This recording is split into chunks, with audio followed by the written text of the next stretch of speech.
안녕하세요, 선자다입니다. 이번에 소개할 팀은 지난 대회 개최국이자 중동의 강호 카타르입니다. 라고는 했지만 사실 요즘에는 아시아를 대표하는 강호라고 칭호를 업그레이드해도 될 것 같은데요. 그도 그럴 것이 2019 2023 아시안컵에서 연속으로 우승하며 두 번이나 아시아를 제패하는 데 성공했죠. 다만 최근에서야 성적을 내는 만큼 신은 강호이기 때문인지 유독 월드컵과는 인연이 없었는데요. 그도 그럴 것이 첫 본선 진출이 지난 대회에서 개최국 자격으로 진출한 것이었기 때문이죠. 게다가 이번에는 아시아의 8.5장이 주어지며 비교적 쉬워진 난이도임에도 불구하고 3차 예선에서 이란과 우즈베키스탄에 밀려 4차 예선까지 가는 위기가 찾아오며 다시 월드컵과 멀어지는 듯 했습니다. 하지만 새로 선임된 홀렌 로페데기 체제하에 간신히 UAE와 오만을 밀어내고 본선에 티켓을 주는 데 성공하며 그들의 두 번째 월드컵 참가를 할 준비가 되었는데요. 앞서 언급한 로페테기, 그는 스페인 출신으로 스페인 연령별 대표팀과 FC 포르투를 거쳐 2016년 스페인 감독직을 맡아 강호 이탈리아를 밀어내고 조 1위로 2018 러시아 월드컵 본선 진출에 성공시킨 감독이죠. 하지만 대회 직전 마르카의 보도로 인해 레알 마드리드와의 계약 사실이 밝혀지고 이에 경질되는 사태가 일어났는데요. 게다가 이에 그치지 않고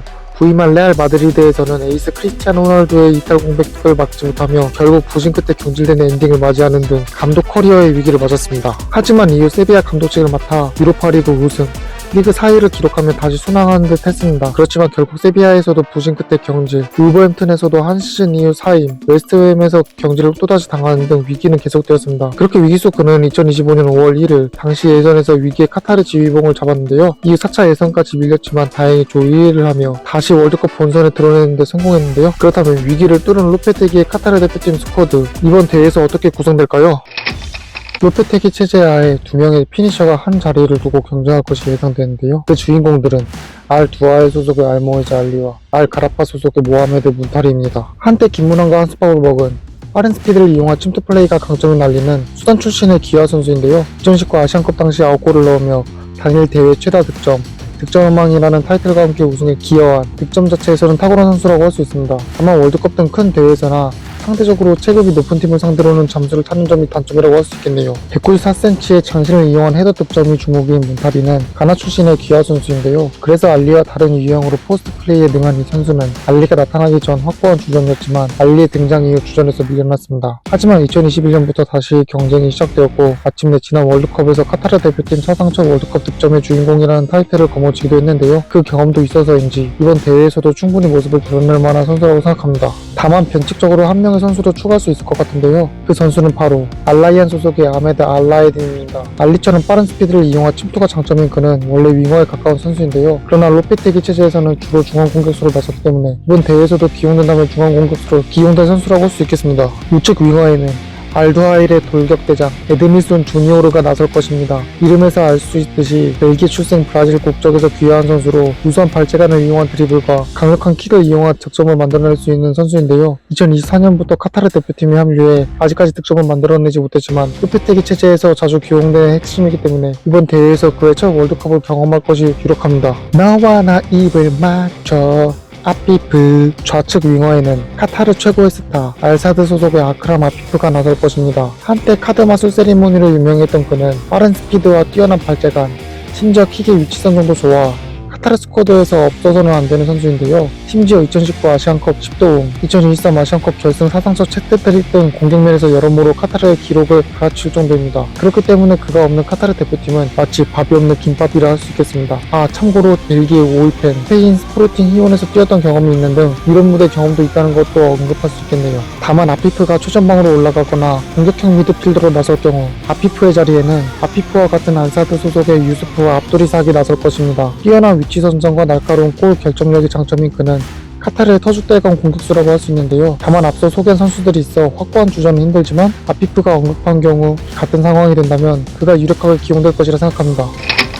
현재 공격형 미드필더가 부족한 지금 만약 공격형 미드필더를 기용한다면 그 주인공들은 알라이안 소속의 압둘라지즈 하템과 알사드 소속의 하산 알 하이도스가 될 것입니다. 안정감과 기술이 장점인 하템은 2019 아시안컵 8강에서 대한민국을 상대로 중거리 결승골을 넣을 정도로 킥력도 좋은 편인데요. 원래는 중앙 미드필더에 가깝지만 공격형 미드필더를 기용해야 한다면 이 자리에 기용될 확률이 있습니다. 다만 원래 포지션에 기용될 가능성도 있고요. 자로젠 듯이 날카로운 킥으로 득점을 만들어낼 수 있어 프리킥과 PK 전담 키커이기도 한 알 하이도스는 아피프 이전의 카타르 최고의 스타이자 대표팀의 주장이기도 한데요. 게다가 184경기 출장으로 카타르 대표팀 최다 출장 기록을 보유하기도 한 그는 35세의 나이로 황무기의 기량을 보이고 있어 로페테기 체제에서는 기용되지 않았지만 공격형 미드필더가 필요하다면 이번 대회에서 그가 뛰는 모습을 볼 수 있을 것입니다. 중원을 이룰 주인공들은 알 두아이 소속의 카림 부디아프, 알 와크라 소속의 아심 마디보, 알 아라비 소속의 아흐메드 파테이입니다. 중원에서의 조율 능력과 투지로 중원의 사령탑이라고 할 수 있는 부디아프, 지네딘 지단처럼 알제리계 프랑스 태생으로 카타르에 기여한 선수 중 한 명이기도 한 그는 카타르 축구의 전성기를 함께한 주역이기도 한데요. 35세의 나이로 황혼기를 보내는 만큼 이번 월드컵이 그의 라스트 댄스가 될 것입니다. 인터셉트 등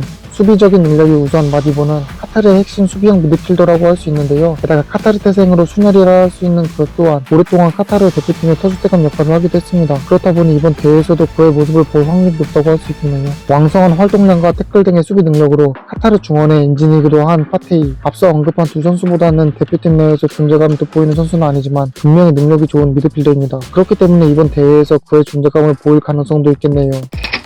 중앙 수비수로 나서서 카타르의 벽을 이룰 두 주인공들은 알사드 듀오 타렉 살만과 부알렘 쿠키입니다. 우수한 축구 지능과 후방 조율 능력이 뛰어난 살만은 오랜 기간 동안 카타르의 벽을 지켜온 선수인데요. 게다가 아시안컵, 월드컵 등 카타르의 축구 역사와 함께한 만큼 경험도 풍부해 이번 대회에서 당연히 그가 벽을 지킬 것입니다. 과자 쿠키를 연상하게 하는 성을 가진 그는 그 연상되는 단어가 무색하게 압도적인 공중볼 장악 능력과 이를 뒷받쳐주는 축구 지능이 장점인데요. 게다가 이번 4차 예선에서 득점을 기록하며 팀은 월드컵 본선으로 이끄는 등 득점 부문에서도 능력을 보이는 선수입니다. 아마 오랜 기간 동안 살만과 함께 클럽, 대표팀 가리지 않고 파트너를 이룬 만큼 이번 월드컵에서도 그와 파트너를 이룰 가능성이 크다고 할 수 있겠네요. 우측 풀백 자리에는 포르투갈 태생으로 귀한 페드로 미겔이 나설 것입니다. 호호라는 애칭을 가지고 있기도 한 그는 저돌적인 플레이, 킥, 발기술 등 풀백이 보유해야 할 공격 능력을 모두 가진 선수인데요. 게다가 귀하 선수임에도 오랜 기간 동안 카타르 대표팀을 함께한 만큼 이번 대회에서도 그가 모습을 드러낼 확률이 큽니다. 좌측 풀백 자리에는 알 가라파 소속의 호마 마흐메드가 나설 것입니다. 빠른 스피드와 강력한 왼발, 그리고 넓은 수비 범위가 장점인 그는 지난 월드컵 당시 주전은 아니었지만 당시 사용하던 3백에서 풀백으로 변한 현 스쿼드에서 붙박이 주전으로 활약하고 있는데요. 그러다 보니 이번 대회에서는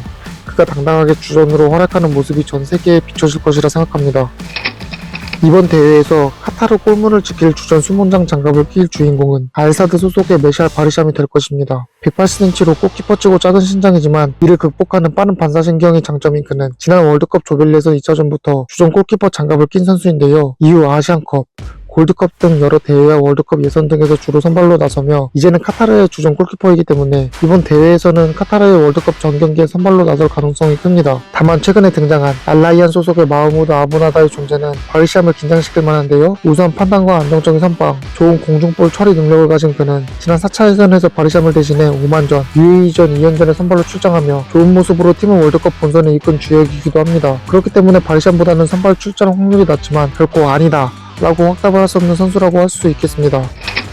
사실 로페테기는 4-3-3 포메이션을 즐겨 쓰는 스타일입니다. 그렇지만 그 포메이션은 플레인 A일 뿐 그 포메이션만 고집하는 스타일은 아니고 오히려 카타르 대표팀에서는 4-4-2, 8-3-1 포메이션을 주로 펼쳤습니다. 그래서 아마 본선에서는 4-4-2, 8-3-1 포메이션을 번갈아 펼칠 가능성이 큰데요. 다만 여기서 변수는 이미 나이가 많은 알 하이도스, 하템을 제외하고 이렇다 할 공격형 미드필더가 없다는 점과 두 개의 포메이션 모두 득점 빈도가 낮다는 점에서 그의 전매 특허인 4-3-3 포메이션으로 돌아올 가능성도 있겠네요. 물론 전형적인 점유율 중심의 스페인식 축구를 구사할 것이 두드러지는 특징이기도 하고요. 게다가 측면 중심으로 빌드 공격을 풀어나가는 스타일이기 때문에 어쩌면 그들의 에이스 아피프와 에든 윌슨 주니어를 앞두리사의 활약이 이번 대회에서의 중요도라고 할 수 있겠습니다.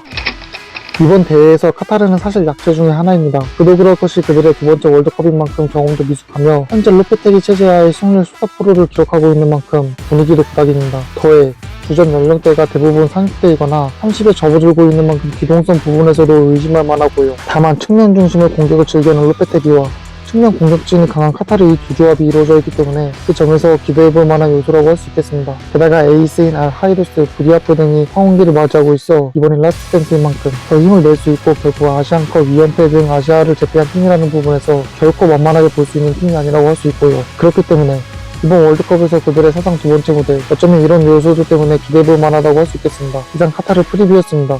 감사합니다.